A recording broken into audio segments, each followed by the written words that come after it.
Diffusion, the international science radio show. We have a bouncer on the doors of perception.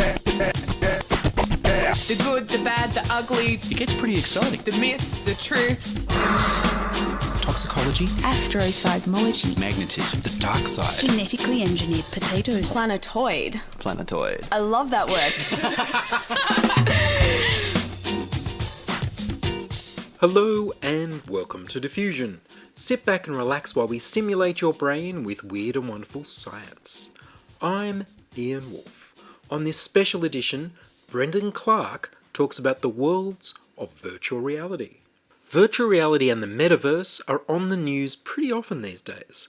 Facebook have invested heavily in virtual reality hardware and software. Computer game companies and even cryptocurrency companies are getting into the virtual space. In the 1990s, virtual reality was going to be the next big thing, but the graphics were so slow that people got physically ill from the lag between what they expected to see when they moved their head and what the computers were able to render. 30 years later, and our graphics computing has caught up, and virtual reality is something many people can take part in without getting sick. Not everybody.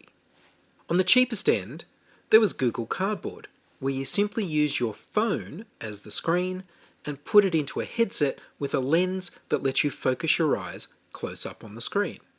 At the more costly end, there are dedicated virtual reality headsets and haptic bodysuits that let you feel you're really somewhere else. The metaverse was a future virtual reality written about by Neil Stephenson in his novel Snow Crash. The word is used a lot these days without any credit to the author. Clarke is a systems engineer, technology evangelist, Singularity University panellist, co-founder of Transhumanism Australia, and a virtual reality enthusiast. I spoke to him by Zoom and began by asking him what's happening in the world of virtual reality. There's many different companies vying for control of, say, the virtual reality space at the moment, but probably the best known one right now and the most successful one currently, that the one that most consumers know about, is the Oculus Quest 2. The Oculus Quest 2 is a relatively cheap standalone unit, and standalone by what that means is that fact that you don't need to plug it into a computer for it to operate. So it can operate directly what's built into the headset, so more like a portable mobile phone type environment. There were certain virtual reality headsets before which were quite popular, such as the HTC Vive and the Valve Index. They're your more traditional, a little bit more expensive. You have to plug into a relatively powerful computer to operate, but generally the graphics and experiences are probably much better on those. But for the Oculus Quest 2, the whole market is now all moving to small form factor, portable devices. And that's where the Quest 2 really shines. You do get the best of both worlds, though. So with the Quest 2, you've got an option through the Oculus Link, which is basically a special USB cable, which allows you to connect it to a PC. So then you can get the enhanced graphics power from the PC. Because obviously from the cell phone processor that's inside the Quest, the graphics can't be quite as good. But if you connect it up to your high-powered PC, you get really good graphics. There is another method which you can do it over wireless, using a program called Virtual Desktop, and you can stream it wirelessly over your router, but you need a fast router and a relatively fast PC. The cool thing is you get really good graphics, you get completely wireless use, and you're streaming the graphics from your PC directly to your headset. You get a little bit of extra latency, sometimes you get a bit of stuttering, but you're completely wireless and you get the upgraded graphics. So when you say latency and stuttering, that means what? It slows down from what you expect to see. And what is stuttering? Yeah. So one of the important things to understand about virtual reality, as opposed to, say, a traditional computer screen, is the fact that you're now immersed into that virtual world. If you have lag or latency in your thing, then your movements that you have and the world that has to catch up to those movements is delayed. The problem with that is, besides taking down your experience a little bit, is it can actually make you physically ill, right? So the very, very important thing in virtual reality is always to have a very, very low latency so that your body and your mind are in sync. As soon as they get out of sync, it's like being on say a ship and get seasickness. You can get a similar thing, which is basically called VR sickness, and that's made worse with a longer latency. The stuttering is a little bit different. That's where basically the computer buffers up a whole bunch and you get a very, very bad experience for a few seconds, as opposed to just a small delay. Right. It's like a glitch in reality appears Yeah, in your that's world. right. Yeah. So what would this sort of setup set you back? How expensive is it? The Oculus Quest 2 in Australia, I think it's about $447 for the low-end model, and that's shipped to your door. So that's really, really cheap. Yes. So before, in the old days, if you wanted to get a virtual reality thing, it would cost you up to $1,000, and it was very, very hard to get shipped to Australia. Now with the Oculus Quest 2, you can basically jump onto the website and order this for a relatively cheap price, and it arrives at your door and you're ready to go. So how close are these screens to your eyes? Well, they're practically touching your eyes, but the Oculus Quest 2 is designed to be able to wear glasses. They come with a little insert to be able to bring it away from your eyes. And there's some other models which you guys have face inserts, which makes it much easier for those glasses to be a little bit further away so people can wear glasses. There's some other third-party services which will allow you to send your prescriptions in, and they'll custom grind lenses for the thing, and then you can put them into that, so you don't have to wear glasses in the headset. Terrific. So you've ordered your virtual reality headset, or you've already got one, and what sort of places, what can you see, what can you do with your virtual reality headset now? Yeah, good question. There's a lot of things you can do. Some free, some paid. They give you a couple of experiences that are free on the Quest. So there's like a version of YouTube that you can view, right? And so you can view that inside virtual reality. So that's effectively watching some 3D movies, 360-degree videos and things. But you can also watch traditional YouTube movies, and it presents like a giant TV in front of you. So it looks like you've got a 100-inch TV in front of you. So that's really good. So if you want to watch movies and things like that, it's like watching a big screen. There's another method where you can actually place yourself inside a virtual movie cinema. So it feels like you're actually in a virtual movie cinema with a giant movie screen in front of you. Wow. Other things is like some exercise things. So one of the things is people want to exercise. So especially with COVID, you can't go anywhere. So there's a couple of experiences. So one which is very, very famous called Beat Saber. It's a game. So in the game, you've got like a virtual like lightsabers from like Star Wars, and you've got these cubes that come towards you in terms of music. And the idea is you have to slash the cubes as they come to you. So it's a little bit like Dance Dance Revolution at the arcades. The difference is it's quite addictive, and because you're actually moving, and sometimes the walls and some low overhangs come at you, you have to duck and basically squat to get underneath them or step to the side. At the end of this, if you play for maybe an hour or something like that, you exercise quite a lot and you burn off a lot of energy. So it can be really, really tiring. Some people actually use that as a fitness way to lose weight. So if you're exercising but you can't see the real world, how do you not hit things and fall over things? It's very, very important that you have a safe play space. There's plenty of YouTube videos where people have accidentally hurt themselves. Like one of the things that happened in my house is I was showing my daughter Beat Saber, and I noticed that one of the handsets she had the wrist strap wasn't on. So I went to tie that up, and since my daughter can't see me, she ended up hitting me in the face. Oh. because she was trying to hit the cubes and didn't see that I was trying to help her because she couldn't hear me, right? No. And there's plenty of videos of people doing those things. So one of the things that Oculus Quest has in really good things called the Guardian system. And what it does is it allows you to map out a safe space in your room, right? So that the headset knows where your safe area is.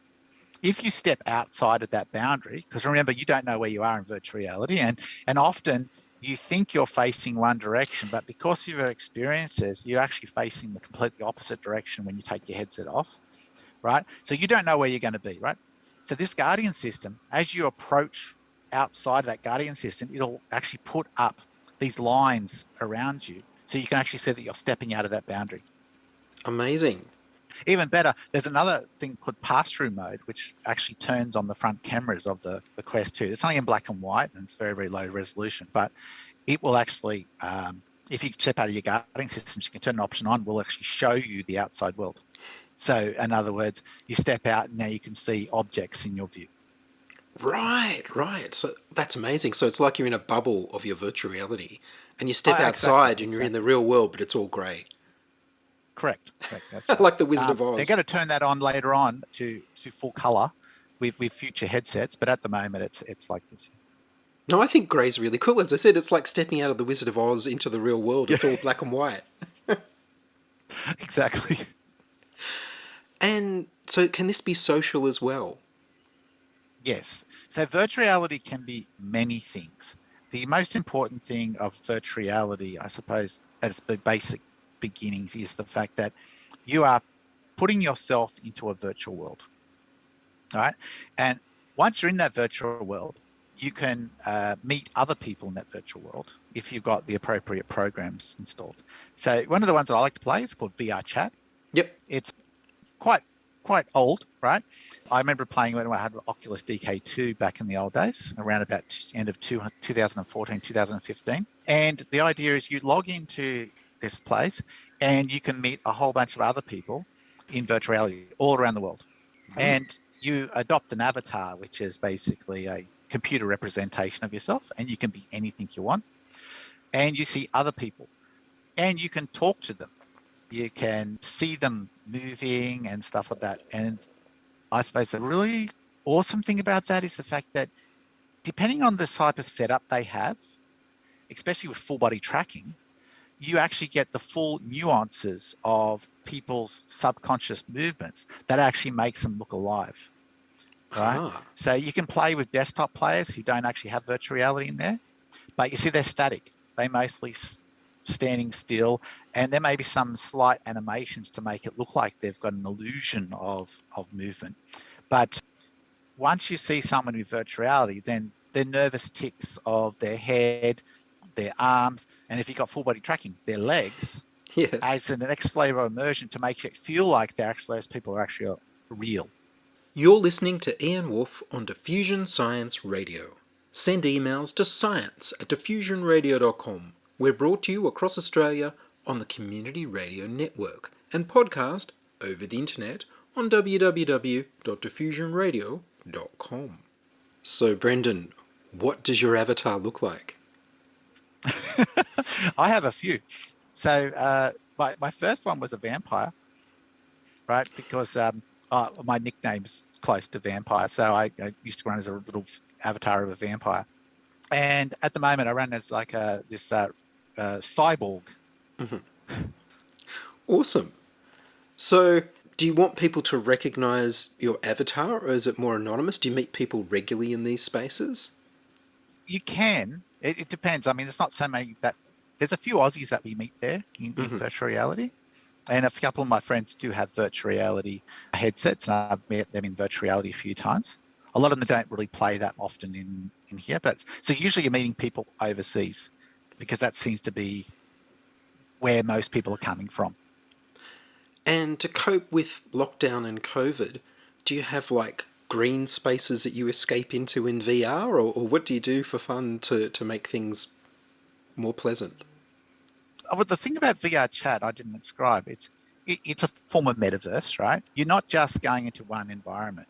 You go into like a lobby and then you can choose multiple rooms. And each of those rooms are not just static experiences. They may be a full-on game by themselves. So there's one where you can go in, you can actually fly fighter aircraft, right, on carrier jets and fly helicopters and things like that, and basically have dogfights. This is all within the VR Chat universe. There's another one which is actually set up as like a pub, yep, right? And you can just meet people there. Sometimes you'll see people singing, right? Actually, really singing.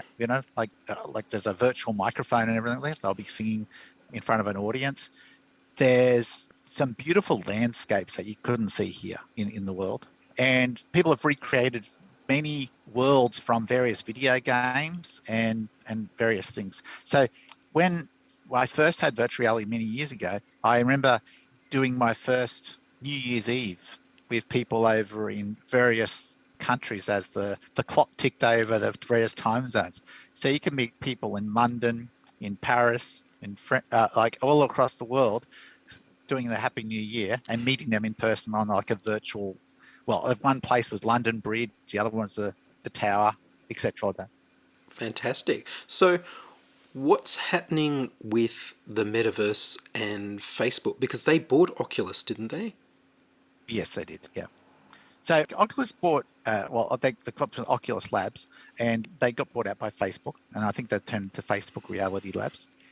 Oculus was this real game changer back in the old days because Palmer Luckey, who was actually creating the consumer headset, they tied up with some very, very smart people like John McCormack and stuff like that, and they actually innovated in a lot of these technologies.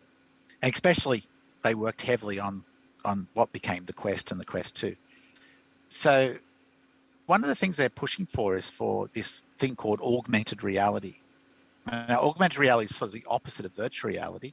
So virtual reality is like obscuring your vision, which is basically, that's why you've got this headset on that you can't see anything out of generally, and putting a virtual world around you. Where augmented reality is the opposite. You've got a set of glasses or a phone, and you're taking the real world and you're overlapping it or overlaying it with a virtual world. Now, the thing that Quest is doing, and probably what's going into the future, is a merger of those two, which I think they call extended reality. And now you've got a best of the both worlds. You've got a virtual world and you've got augmented things, or bringing real objects into your virtual world, or the other way around. Right. So that's probably the future. And they're trying to get this metaverse. There's a bunch of development going on with many different companies, and they've actually finally agreed on an open standard for extended reality, OpenXR. And so hopefully in the future, all these APIs will be able to be compatible with each other, and it will simplify development and simplify, people getting onto this metaverse. Right, because like the word metaverse comes from Neil Stephenson's Snow Crash, as I vaguely remember from a long time ago. What, the 90s? Yeah, a long time ago. Yeah. And I was just saying, if anyone doesn't memorize what Snow Crash was, it was a book where they actually had people in the original metaverse, and it was tracking, one of the main characters was living in a shipping container, and he was accessing his virtual reality goggles to be in this metaverse, which was like an infinite world type thing, and they could actually set up this bar and a whole bunch of worlds, similar to what sort of VR chat is, except a little bit extended. If you can think sort of what's in Ernest Cline's book Ready Player One, and also the movie sort of represents what a real metaverse would look like if it's extended across to the whole world, in fact. So you can go in there and you can be anyone, be anything, go to any world, and usually it's persistent. The world is persistent, so that when you log in, the world takes off from where you left off. And so is the future fully immersive, extremely realistic, extended reality? I believe so. Because I think that's where the world's going to at the moment, right? At the moment, it's a whole bunch of companies who are working on this type of thing. So Apple is working on a lot of augmented reality experiences where you can take your phone, and other companies as well. You take your phone, you shine it on your desktop, and as you look through your screen, you can see like little robots or something walking across your desk. And of course, they're not there, but you can do this. Some of the new technology now is able to recognize shapes on your desktop, right? So now you can actually have those little robots interacting with items on your desk, right? Because the computer is aware that these objects exist. Now you can interact with those objects. So that's where they're going. But no one's talking about what they're actually working on and what the future headset is. Apple hasn't said what they're working on yet. Microsoft's working on something. They won't tell us. For the consumer, they do have the HoloLens, right? but for the consumer one, they haven't really talked about it as well. And Oculus is obviously working on their future version. And then one of the things I haven't really explained is that this whole issue of full body tracking or immersion. Okay, so with most virtual realities, you've got your head, you've got your arms. With full body tracking, you can now track your legs and your feet. So that makes your body completely immersed into the virtual reality. Then you layer on haptics on the top of that, so you can get the things like called the Tesla suit, and the Tesla suit or the haptic suits as well. So you wear this suit, and it will put a set of like vibrational motors similar to what's in your phone, and it can simulate touch. With the Tesla suit, which is a lot more expensive, it actually can use electrical signals as well to actually give you the sensation of cold and hot. A little bit like the TENS that they use in physiotherapy. Like if you go and see a physiotherapist, for example, they'll put little electrodes on you and they'll turn a very low direct current and you'll feel a little sort of tingling feeling. And with the right sort of suggestion, for most people, the tingling can feel cold if you're in the right situation to feel cold and things like that. I have tried one of the Tesla suits. Yeah, unfortunately, I never got a chance to try one, but I'm aware of what they do, but I really, really wanted to try one for myself. I did interview one of the founders 2-3 years ago. Yeah, there's a lot of promise. Oh, the issue with them is they're very good, but they're quite expensive. Yes. Right. So at the moment, they're for corporate customers and things like that, and they do have limited places you can try them. The B-Haptic suit doesn't have as much, but they're a little bit more cheaper. Right, they're a lot more affordable.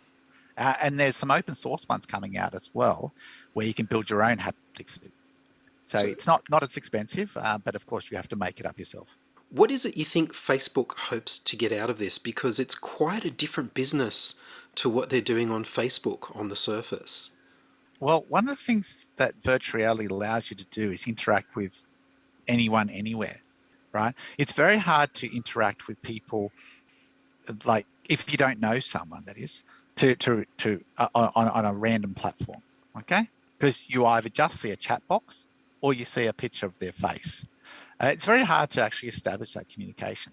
But if you're in the same room as someone, all right, it's much easier to read their body language, see if they don't like you, see if they like you, if they're interested in talking. And now you've got that positive feedback system, right? So it's like standing in the same room as someone. The other way they're going is for businesses. At the moment, COVID, people can't meet. Well, you got Zoom meetings, and Zoom meetings are okay, but you're still lacking a lot of the presence that you'd get when you're actually standing next to someone, right? So there's a lot of subconscious cues that you can't get from meetings or especially by voice chat or things like that, where you can actually gauge what the people you're talking to are actually feeling. You can look at someone and you can say, well, that person looks quite annoyed, right? Or they're acting standoffs. You can, if you have a metaverse, if you have people with full body tracking, if you have this thing, you can pick up on all those cues and basically project that person directly into the real world. That's for a business thing, but there's also another pragmatic thing. It's a lot of people who are sick and injured, who can't travel, and they can project their loved ones directly into their room, and they can basically meet with their loved ones. And of course, as the graphics improved, you could probably actually replicate a more lifelike image of what they look like in 3D into that room. I just think the virtual reality is something that everyone should try, just because, well, it's very, very hard to describe if you've never tried virtual reality exactly what it is. And it takes a flat screen game that you may be playing and puts you right in it as if you're actually there, right? And I think that's the future. Nothing's for a long time never going to change actually physically being somewhere. But one thing about virtual reality is you can go anywhere in the world and feel like you're actually there. And as the technology improves, that sense of realism is going to increase to the fact that you will possibly one day never actually know the difference between actually being there and actually being in virtual reality. Well, that opens up a whole new can of worms, but maybe we'll discuss that another time. Well, Brendan, thank you very much. Thank you very much for having me. That was Brendan Clarke talking about virtual reality. And that's all from us this week on Diffusion. Are you a scientist, artist, biohacker or maker who'd like to be interviewed about your work? Would your company like to sponsor Diffusion? Send your contributions, opinions, helpful suggestions and donations to science@diffusionradio.com. That's science@diffusionradio.com. Please subscribe to the Diffusion Science Radio channel on youtube.com/c/diffusionradio and rate the show on iTunes. Tell your friends. Follow me on Twitter @Ian Woolf.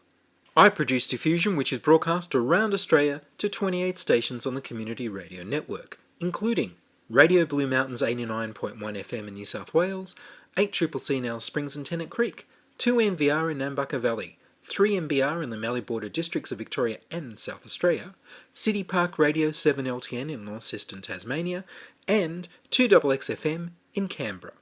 Diffusion is narrowcast on Indigo FM 88 in northeast Victoria. Diffusion is syndicated globally on astronomy.fm. Subscribe to the podcast on the Diffusion website, www.diffusionradio.com. That's www.diffusionradio.com, and check the website for links, photos and videos about this week's show.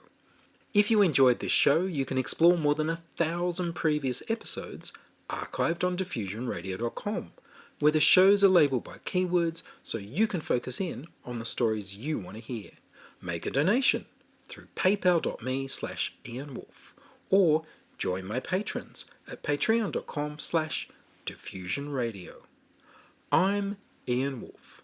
Join us inside your audio device of choice for more science wondering next week on Diffusion Science Radio.